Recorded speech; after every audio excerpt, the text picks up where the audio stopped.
எல்லோருக்கும் வணக்கம். எல்லோரையும் அகல் கிச்சனுக்கு வரவேற்கின்றேன். நான் இப்போ தட்டை வடை ஒன்று செய்ய போகிறேன். யாழ்ப்பாணத்து தட்டை வடை, யாழ்ப்பாணத்து பருத்துறை வடைன்னு சொல்கிறது. நான் இப்போ அதை எப்படி செய்கிறதுன்ட்டு காட்ட போகிறேன். நான் சுவையை கூட்டுறதுக்காக அந்த பழைய இதுகளும் இல்லாமல் அந்த சாமான்களோடையும் சேர்த்து இன்னும் 2-3 சாமான்களையும் கூட ஆட் பண்ணியிருக்கிறேன். ஏண்டா நான் அது அப்படி செய்து பார்க்கல அதுன்ற டேஸ்ட்டு ரொம்ப அதிகமாக இருந்தது. அதால் நான் அதை இப்போ எப்படி செய்கிறதுன்னு சொல்லி உங்களுக்கு காட்ட போகிறேன். ஒவ்வொரு பொருளாக இது 2 சுண்டு வெள்ளை பச்சைமாக எடுத்து வச்சுருக்கிறேன். இதில் அரை சுண்டு உளுந்த ஒரு மணித்தியாலம் ஊற வச்சு வச்சுருக்கிறேன் வடித்து. இதில் பார்த்தீங்கன்னா பெருங்காயத்தூள் வச்சுருக்கிறேன். இதில் இந்த கட்டைத்தூள், செத்தலை அரைச்ச கட்டைத்தூள். இதில் தனி மிளகாய் தூள் வச்சுருக்கிறேன். இதில் கருவேப்பிலை வச்சுருக்கிறேன், வறுத்து பொடியை அரைக்க வேணும். இதில் ஒரு துண்டு இஞ்சி எடுத்து வச்சுருக்கிறேன். இதில் பார்த்தீங்கன்னா உள்ளி எடுத்து உடைச்சி வச்சுருக்கிறேன். இதில் டேஸ்ட்டுக்காக கொஞ்சம் கடலை மாவை சேர்க்க போகிறேன். இதுதான் நான் கூடுதலாக சேர்க்கிற பொருள். இந்த கடலை மாவும் இந்த ரெட் சில்லி ஃப்ளேக்ஸும் தான் கூடுதலாக சேர்க்க போகிறேன். இங்கே பார்த்தீங்கன்னா பெருஞ்சீரகம் எடுத்து வச்சுருக்கிறேன், மற்றது உப்பு எடுத்து வச்சுருக்கிறேன். இப்போ நான் இதை எப்படி செய்கிறதுண்டு பார்க்க போகிறீங்க. அதுக்கு முதல் ஒரு சட்டியை அடுப்பில் வச்சு இந்த கருவேப்பிலையும் இந்த பெருஞ்சீரகத்தையும் நான் வறுத்தெடுக்க போகிறேன். அதை இப்போ எப்படின்னு சொல்லி பார்க்கலாம். இப்போ நான் அடுப்பில் ஒரு பாத்திரம் வச்சுருக்கிறேன். இப்போ இதில் பெருஞ்சீரகம் போட போகிறேன்.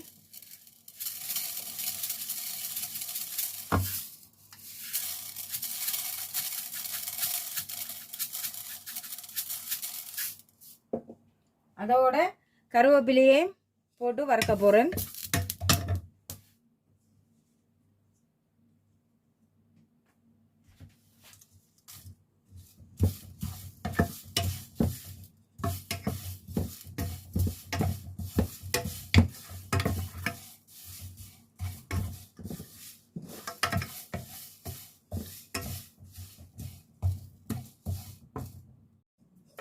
இது பெருஞ்சீரகம் இப்போ வறுபட்டு வந்துட்டுது. இதை நான் இப்போ ஒரு கிரைண்டருக்கு மாற்றுறேன். மாற்றி இதை கொரப்பாக அரைச்சி எடுக்க வேணும். கொரப்பாக அரைச்சாலும் சரி, கொஞ்சம் பவுடராக வந்தாலும் பிரச்சனை இல்லை. எதுவாக இருந்தாலும் டேஸ்ட்டு ஒரே மாதிரி தான் இருக்கும். நான் இப்போ இதை அரைச்சி எடுத்துக்கொண்டு வரப்போகிறேன்.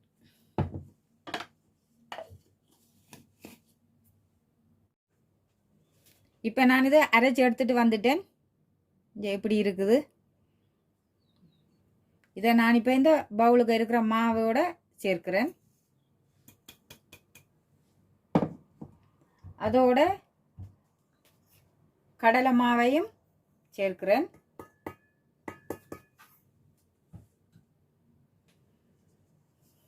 ஊற வச்ச உளுந்தையும் நான் சேர்க்கிறேன்.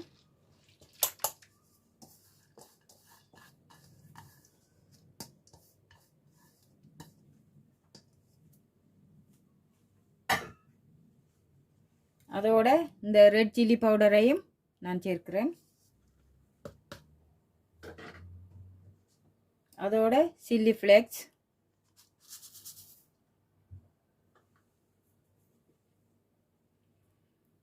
பெருங்காயத்தூள் கொஞ்சம் ஒரு அரை டீஸ்பூன் போடுறேன்.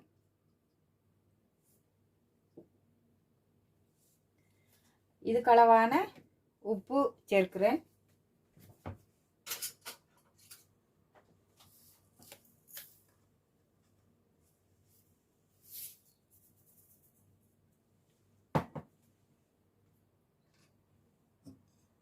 இதை இப்படி வடிவாக மிக்ஸ் பண்ணி விடுறேன்.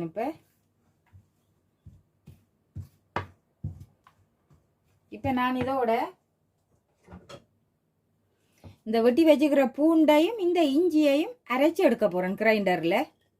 இந்த ஏற்கனவே கருவேப்பிலை பெருஞ்சீரகம் வறுத்த கிரைண்டருக்குள்ள தான் போட்டு அரைச்சி எடுக்க போகிறேன்.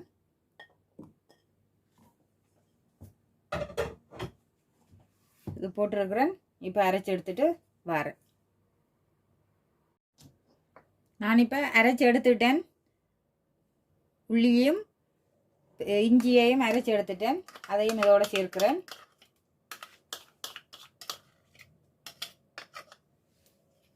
இதோட பார்த்தீங்கன்னு சொன்னால் நான் இதில் இது சொல்ல இல்லை. என்னென்னு சொன்னால் இதில் எல்லாத்தையும் நிறைய சாமான காட்டுறது சில பேர் பார்த்து என்ன இவ்வளவுன்னு சொல்லி பயந்து ஓடிவினோம்.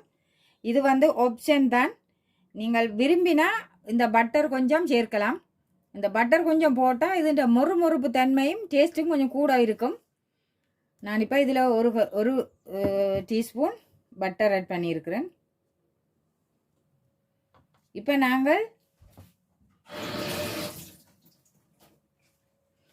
இவ்வளவு பொருளையும் முதல் வடிவாக கலந்தெடுக்க வேணும். இதா அகப்பியால் செய்கிறத விட நாங்கள் கையால் வடிவாக மிக்ஸ் பண்ணி முதல் எடுக்க வேணும். எல்லாத்தையும் சேர்த்து போட்டு தான் பிறகு கடைசியில் அளவாக தண்ணி விட்டு விட்டு குழைச்சி எடுக்க வேணும். பட்டருக்கு பதிலாக நீங்கள் வேணும்னு சொன்னால் ஒரு கொஞ்சம் எண்ணெயும் விடலாம். நான் முந்தி எண்ணெய் தான் விடுறேன். நான் பிறகு வித்தியாசமாக செய்து பார்ப்போம்னு சொல்லி பிறகு பட்டரையும் போட்டு செய்து பார்த்தேன்னா டேஸ்ட்டு நல்லா இருந்துச்சு. நீங்கள் விரும்பினா பட்டரும் போடலாம், அல்லது தேங்காய் எண்ணெயும் போட்டு சேர்க்கலாம். இப்போ நான் படிவாக குழைச்சி எடுத்துட்டேன். இப்போ இது இனி கொஞ்சம் கொஞ்சமாக தண்ணி விட்டு குழைச்சி எடுக்க போகிறேன். நான் இப்போ இதை குழைச்சி எடுத்து போட்டு பிறகு அந்த மாவை காட்டுறேன். இப்போ நான் தட்டை வடைக்கு மாவை குழைச்சி எடுத்துட்டேன். இப்போ இதை இப்படி ஒரு அலுமினிய ஃபோலியோண்டு வச்சு சின்ன சின்ன உருண்டையாக எடுக்க போகிறேன். ஒரு இவ்வளோ உருண்டையாக எடுத்து இதில் வச்சு தட்டி போட்டு கையில் ஒட்டினால் கொஞ்சம் எண்ணெய் போடலாம். ஆனால் எனக்கு ஒட்டையில், ஆனால் எடுக்கிற சுகத்துக்காக கொஞ்சம் எண்ணெய் போடுறேன்.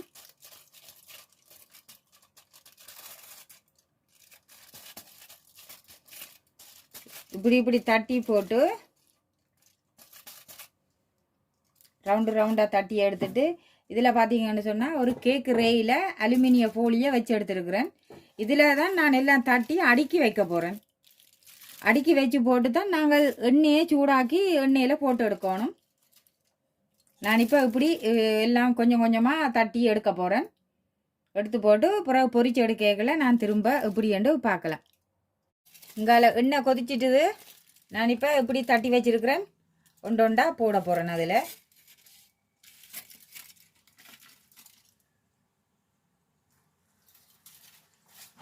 இங்காலையும் இப்படி தட்டி வச்சிருக்கிறேன். இதை எடுத்து போட போகிறேன்.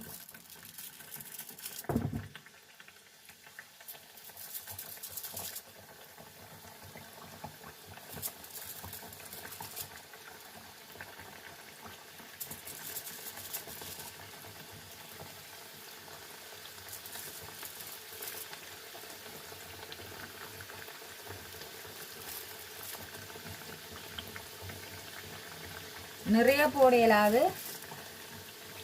இடத்தை பார்த்து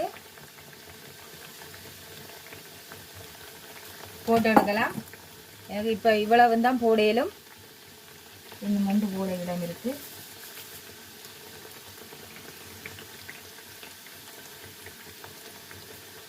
அப்படியே கொதிச்சு வந்த உடனே எல்லாம் மேலே வந்துடும். அப்படியே திருப்பி திருப்பி எடுக்க வேணும்.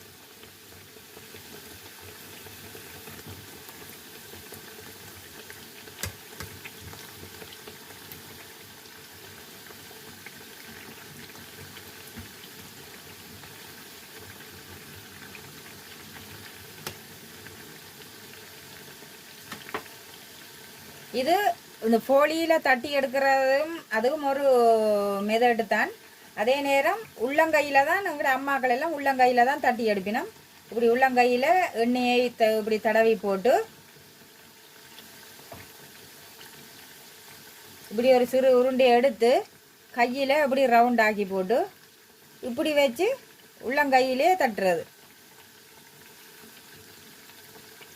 இப்படிதாண்டா இந்த ஷேப்பில் வந்துடும். பார்த்தீங்கன்னு சொன்னால் உள்ளங்கையிலே தட்டி எடுத்தாச்சு. உங்களுக்கு எந்த இது பிடிக்குமோ அதன்படி நீங்கள் போட்டு எடுக்கலாம். நான் இப்படி தான் தட்டி எடுக்க போகிறேன். இப்போ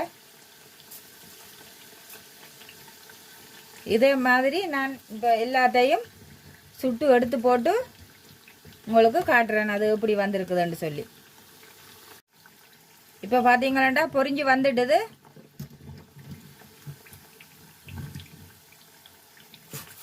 நான் இதில் ஒரு பிளேட்டில் போலி வச்சு வச்சுக்கிறேன். இதில் எடுத்து போடுறேன்.